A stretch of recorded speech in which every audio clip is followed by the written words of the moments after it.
Olá, turminha! Eu sou a professora Luciana Lima, da Escola EREM Dom Helder Câmara. E eu sou a professora Emiliana Moreira, da EREM Clementino Coelho. Nós viemos aqui falar com vocês um pouco sobre o terceiro bimestre, que é o conteúdo de jogos. E a gente vai conversar um pouquinho com vocês a respeito dele. Então, jogo, Emiliana, quando a gente fala jogo, o que é jogo, Emiliana? Jogo, ele vem da palavra latim locus, que significa brincadeira ou diversão. Então, jogos, ele foi construído ao longo da sociedade como uma forma de construir personalidade do indivíduo. Lembrando que as crianças, elas não eram tratadas como crianças. As crianças, elas eram tratadas como adultos em miniatura. Através dos jogos, elas eram educadas, né? Isso, elas eram educadas para seguirem as regras impostas na sociedade, né? E que aprendessem isso de uma forma divertida. Isso. E aí, quando a gente fala em jogo, a gente fala em algo que é mais livre, que tem regras, sim. Todo jogo vai ter que ter regras. E essas regras, elas são mais flexíveis. Elas podem ser modificadas pelos próprios jogadores, tá? A gente pode diferenciar essa questão de jogo de esporte, gente. Porque no esporte a gente não pode fazer essa troca nas regras. A gente não pode modificar essas regras do esporte, né? Isso. O que é jogo e o que é esporte? Jogo é tudo aquilo que as regras são pré-definidas antes do jogo acontecer. Esporte é quando eu tenho regras institucionalizadas. Por exemplo, vamos pensar no jogo. Vocês adoram jogar bandeirinha garriô, então, ou matança.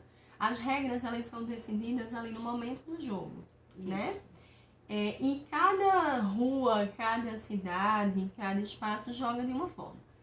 Se eu chamo vocês para jogar futsal, a regra, eu não preciso discutir a regra, porque a regra, ela já é determinada, e tanto faz jogar futsal na escola, como eu jogar futsal lá na China. Vai ser a mesma coisa e com as mesmas regras. Agora você, vamos jogar um babinha? Isso, vamos jogar uma travinha, aí já se transforma num jogo, porque as regras, elas são determinadas, né, antes de começar a aula. Jogar. Isso. E todo jogo, eles vão ter características que vão ser comuns a eles. Então, para se existir o jogo, precisa-se do jogador. Tendo um jogador, a gente vai precisar do adversário. E aí a gente vai precisar das ferramentas, que são os elementos que a gente vai utilizar para aquele jogo, né? Materiais que a gente vai usar. Uma bola, uma corda, um elástico, dependendo do jogo. A sandália, chinelo. Um paralelepípedo, né? Tudo que a gente usa para demarcar espaço ou para jogar. Né? Uma peteca, uma bola, tudo isso entra como material de jogo. E para o jogo existir, ele precisa de regras. Não tem para onde fugir, gente. Para tudo na vida a gente precisa de regras. Não é não, Emiliana? Isso. E como a gente colocou anteriormente, as regras, elas são uma forma de socializar, né, o jogo e fazer com que as pessoas elas comecem a praticar o seu processo de construção de vida em sociedade. Isso. Porque quando eu discuto a regra antes do jogo, eu começo a entender que o meu oponente também precisa ser ouvido, né? E eu adapto ao jogo a realidade daquele momento. Assim como eu preciso adequar as minhas atividades ou os meus conceitos de acordo com a sociedade que eu vivo. Eu preciso me adaptar àquilo ali. E além disso, todo jogo ele contém objetivos. O que é objetivo? É a finalidade do jogo. Por exemplo, quando eu jogo xadrez, a finalidade é fazer o quê? Dar o checkmate, ou seja, bloquear o acesso ao rei e deixá-lo ele encurralado. Quando eu penso no bandeirinha garriô, o meu objetivo é trazer a bandeira de volta à minha equipe. Quando eu penso no vôlei, né? E aí, quando eu penso no vôlei, que já é um esporte, não é um jogo, né? Mas ele também tem um objetivo, né? A gente tá falando da questão do objetivo, na verdade, né? Isso. Então, o objetivo seria lançar a bola por cima da rede e deixar Marcar a o bola ponto. cair na quadra adversária. Então, objetivos são isso. É o que a gente precisa fazer para a gente conquistar aquilo que a gente quer. Ok? Isso. E aí a gente precisa entender que todo jogo eu tenho condições de vitória, derrota e empate, né? Assim como na nossa vida, né? E eu preciso me preparar, né? Emocionalmente para essas três situações, né? Para perder, empatar ou ganhar. E aí a gente tem também a interatividade. O que é essa interatividade? Quando eu debato ou eu socializo uma problematização dentro do jogo, eu interajo, né? Quando eu jogo com a minha equipe, quando eu me comunico, eu também interajo. Exato. Tá? Então a interação é isso, né? Além de que o jogo, ele é uma forma de aprender de forma interativa, né? E lúdica. Então eu aprendo coisas, eu aprendo situações sociais ou físicas ou cognitivas de uma forma divertida. E aí, quando a gente trabalha o jogo, a gente traz para a nossa vida algumas vantagens, né? Questões de melhoramentos também. Porque quando a gente trabalha o jogo, a gente vai trabalhar o nosso lado social, o nosso aspecto motor, o nosso lado cognitivo e o nosso lado afetivo, né? E aí, quando a gente fala no social, o que é que o jogo pode nos ajudar com relação a essa questão do social? Quando a gente fala no social, começo a pensar que quando eu defino regras, quando eu convivo com pessoas diferentes, lembrando, quando a gente vai jogar, nem sempre a gente joga só com quem a gente conhece. Muitas vezes vê um menino da outra rua, muitas vezes ali no babinha que vocês fazem, vê um menino da outra turma, né, na hora do intervalo, jogar com vocês. E aí eu começo a lidar com o social, eu começo a interagir com pessoas diferentes, fazendo com que eu também respeite as limitações. Aprender a conviver com o outro, respeitar o outro, né? Essa é a condição que nos dá de viver numa sociedade. Então, isso ajuda no nosso lado social, a gente aprender a conviver com o outro, a respeitar o outro, o limite do outro, né? Aí vem o lado afetivo, que também entra nessa questão, que quando a gente trabalha o lado social, a gente também puxa para o lado afetivo. Porque eu vou ter afinidades com algumas pessoas e outras não, mas nem por isso eu tenho que ser bruto ou ignorante, eu tenho que respeitar, né? E o lado cognitivo, Emília? Só voltando um pouquinho para o lado afetivo, e aí deixando interrogação com vocês. Quando a gente falou nas características do jogo, a gente falou em ganhar, perder e empatar. Já perceberam que muita gente também não sabe ganhar? E nem muito menos perder, né? E aí entra o nosso lado afetivo. O que é o afetivo? O afetivo é o meu emocional. Eu preciso aprender a trabalhar esse meu lado emocional. Então eu também preciso aprender a ganhar. O ganhar não é sair xingando, batendo, pisando, agredindo o outro. né? O que a gente tem visto muito hoje nos estádios ou entre as torcidas. Né? Só para vocês pensarem. E o perder não é se sentir inferior. Não.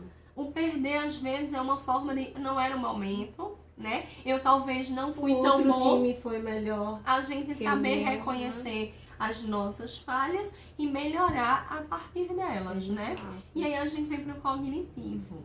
O que seria esse cognitivo? O cognitivo é o nosso lado intelectual, né? No ano passado, no segundo ano, vocês tiveram jogos de salão, né? E aí é um tipo de jogo que trabalha muito mais o cognitivo, o raciocínio lógico, quando vocês jogaram xadrez, o dominó, né, os jogos de carta, eles trabalham muito mais o cognitivo, mas engana-se quem pensa que os jogos como o Bandeirinha Garriô, a Matança, até o Cuscuz mesmo, a gente não tem que pensar, os Sete Cacos, a gente também pensa, quando eu penso nas estratégias, né, no meu jogo, eu também estou trabalhando o meu cognitivo. Criar minhas estratégias, e para isso eu preciso pensar direitinho quais vão ser as minhas ações que eu vou utilizar ali para poder chegar no meu objetivo. Então, eu vou ter que usar o meu raciocínio, né, para essas questões. Então, ele trabalha muito a questão do cognitivo.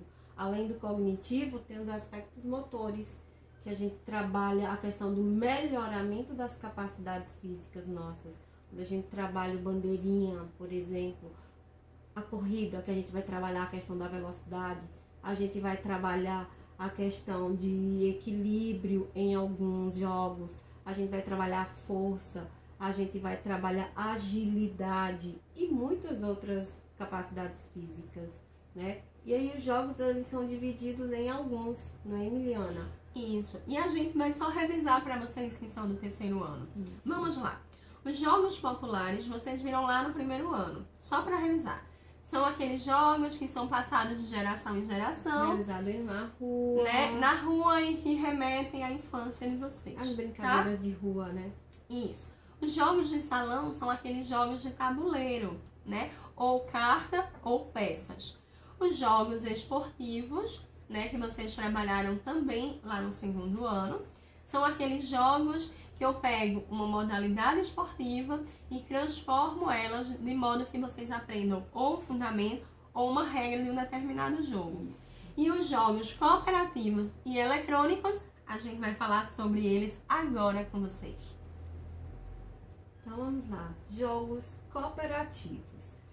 Normalmente os jogos cooperativos são baseados em dinâmicas de grupo, que é para trazer a questão da união, como o próprio nome diz, né? Da cooperação, eu cooperar com o outro, eu trabalhar com o outro e não contra. A maioria os jogos cooperativos vão trabalhar esse lado, né? A cooperação, a minha união, eu ajudar o outro, porque eu vou depender dele pra gente chegar lá no objetivo final. Né? E aí a gente joga sempre com o outro e não contra o outro, como a Luciana falou, né? A gente vai estar sempre ajudando, né? Dando um auxílio. E aí a gente, dentro desses jogos cooperativos, eles também têm uma subdivisão, tá? Como é essa subdivisão? Existem os jogos cooperativos sem perdedores. O que são esses jogos cooperativos sem perdedores? São aqueles jogos que eu posso até começar uma competição, mas que no final não existem perdedores, todo mundo vence. Quer um exemplo disso? Toca corrente, ou pega corrente, ou ajuda, como vocês chamam, pega ajuda, não sei como vocês chamam na sua região. Mas aí, vocês começam sozinho, tendo que pegar todo mundo, e aí você vai dando a mão até que um vai ajudando. No final, não tem perdedor. Todo mundo tá dentro da corrente e tá dentro do mesmo time. Todo mundo vence, né? Certo? O jogo cooperativo por equipe. Quer falar, Lu, sobre ele? Apesar desse jogo ter uma competição, os membros de cada equipe, eles precisam trabalhar em conjunto e de forma cooperativa. Eles vão ficar, tipo, que eles vencem em rodadas, e aí eles vão mudar de equipe, né? Quando eles fazem pontos. O por equipe não. Não? Não, o por então equipe... eu tô perdida nesse jogo também. Não, o por equipe é igual o que a gente já conhece. Por exemplo, quando vocês brincam de bandeirinha de arriou, tá? Qual é a diferença? Quando você pensa, existem equipes, existem vencedores e perdedores, mas você precisa cooperar com a sua equipe. Com a sua equipe. O que você está falando, que troca de equipe... É diversão. É o jogo de inversão, ela só trocou as bolas. Né? É o jogo cooperativo de inversão. O que é o jogo cooperativo de inversão? Eu tenho duas equipes. Vamos imaginar que eu estou brincando de bandeirinha ou de matança, tá? Só como exemplo.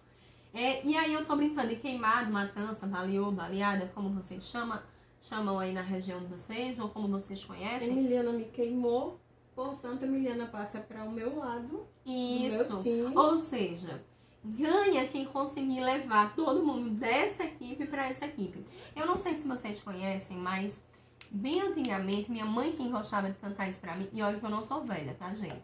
porque eu fico pesquisando no Google, pergunto à minha mãe, minha avó, Isso. e elas vão contando essas histórias, né? Eu só tenho 16 anos, Só. né? Ilusão. Mas vamos lá. Existia uma brincadeirinha que era assim, começava, um exemplo, 2 pessoas, 2 equipes, e aí nessa equipe eu tinha Luciana, tinha todos os filhos, ou seja, imagine que Luciana rica. não era pobre, era pobre, né? Não, você é pobre, eu sou rica. Ah, rica de marreca. Então, o que acontece? Luciana começava com todo mundo que ia jogar junto. E aí, o nome da brincadeira é Eu sou pobre, pobre, pobre, de maré desci. Então, Luciana começava com um monte de filho e eu começava sem nenhum, então eu era rica. E aí, a gente ia trocando de papéis. Por exemplo, eu ia, a partir da música, né, existia uma musiquinha, e eu ia pegando os filhos de Luciana pra mim. No final da brincadeira, quem era do time de Luciana vinha pro meu time, Luciana ficava rica e eu ficava pobre. Moral da história, pensem bem antes de parir menino, viu? Gasta dinheiro. Olha aí, hein? E aí vem os jogos esportivos, né? Cooperativos esportivos. Isso. Que o jogo precisa ter uma regra ou o fundamento de uma determinada modalidade, né, gente? Eles vão trazer para dentro do jogo uma modalidade esportiva. E aí, dentro dessa modalidade, a gente vai trabalhar as questões do fundamento, movimentações, vamos lá, um passe, um arremesso, um chute, né? Vamos lá, imagine que a gente vai brincar de tiro ao alvo com uma bola. Eu começo a trabalhar o arremesso do handebol ou do basquete. E quando a gente começa a acertar no alvo, a gente está trabalhando o quê? A questão da finalização do jogo. Isso. Né? E aí a gente precisa... É um jogo que é construído, mas que eu começo a trabalhar o fundamento de uma determinada modalidade. Isso. O rodízio. Os jogos de inversão. Aí os jogos de inversão, eles podem ser do rodízio, que é quando se troca de lado. Então nunca vai ter um perdedor nesses tipos de jogos, né? De cooperativos, como vocês já deram para perceber. Então são jogos que a gente vai estar ajudando o outro mutuamente. É um jogo que é muito bom para ser preparado, trabalhado, porque quando a gente fala na questão da competição e cooperação, a gente tem essas diferenças. A competição vai ter vencedores. A cooperação, todos vão vencer, né? A competição, ela exclui. A cooperação, ela não vai excluir. Ela agrega. Né? Ela agrega, ela une, a cooperação agrega, exatamente. Então, vamos lá para os jogos eletrônicos. Esse vocês devem adorar, né? O tal do Free Fire, né? Aqui em casa tem um tal do Roblox, Roblox, eu não sei como é, mas que os meninos são viciados. Os jogos eletrônicos, também denominado de videojogo, é um jogo no qual o jogador interage através de periféricos conectados ao aparelho de jogo. É assim, jogo eletrônico, a gente vai estar usando um aparelho eletrônico. Ou a gente vai estar com... Como é o nome da coisa? O controle, tem console, aí tem arcades, pode ser usado nos celulares, pode ser usado no computador. Então tem diversas formas de fazer uso do jogo eletrônico hoje em dia, Aí eu vou né? fazer uma pergunta para vocês. Aqueles joguinhos, por exemplo, professora, se eu jogo Ludo, né, no meu celular, é um jogo eletrônico? E aí? Não, ele vai continuar sendo um jogo de salão. Os jogos eletrônicos, o que aconteceu com o passar do tempo? Como a sociedade, né, ela começou a ficar muito mais em casa, Sim. né? Houve a necessidade, e assim, as pessoas também tiveram mais acesso aos aparelhos eletrônicos. Hoje em dia eu tenho inúmeros jogos, né? Que eu jogava na rua ou que eu jogava com um coleguinha, eu consegui jogar virtualmente pelo celular.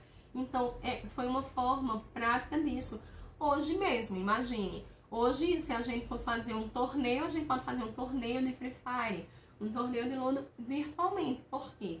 Porque vocês hoje têm mais acesso aos aparelhos eletrônicos e a gente tem mais acesso a esses jogos que antigamente eram extremamente caros, né? Então, os jogos de salão, eles migraram para o jogo eletrônico, né? E, a primeira menção ao que se assemelha a um videojogo, porque ele não era considerado um jogo eletrônico, né, foi datada de 1947. Nada que vem pra gente hoje, que aconteceu aqui agora, vem dos nossos antepassados, vem de tempos atrás. O que acontece é que as coisas vão sendo melhoradas e adaptadas, né? E dentre os principais gêneros destacam-se os jogos de ação, jogos de aventura, de estratégia, o RPG, tabuleiros eletrônicos, jogos online, simuladores, jogos de corrida, de esporte, de cartas, quebra-cabeças, musicais, entre outros. Então tem milhares, gente, milhares, né? E todos os anos aparece sempre algo novo, né? Porque as empresas estão sempre inovando, estão sempre trazendo mais jogos, estão sempre trazendo novidades. E está se tornando também mais acessível, porque imagine, exato. Antigamente, e aí vamos colocar não muito distante, em 1990, quem tinha um videogame, vamos usar assim a expressão, era rico, era a classe alta da sociedade. A classe mais pobre, eu só problematizando e trazendo para a sociedade, né? A classe mais pobre da sociedade não tinha acesso a um jogo. Então, o que acontece? A sociedade, ela começa a modificar e os jogos começam a se modificar. Eu espero que vocês tenham entendido um pouco sobre os jogos eletrônicos. Tenham gostado do nosso papinho de agora, né? E assim, a gente vai ficar aprofundando o conteúdo, lógico, durante o bimestre. Espero que vocês tenham gostado desse nosso primeiro encontro, desse primeiro momento, né? E beijinhos até a próxima. Bye, bye. Beijo. Tchau. Saudade de vocês.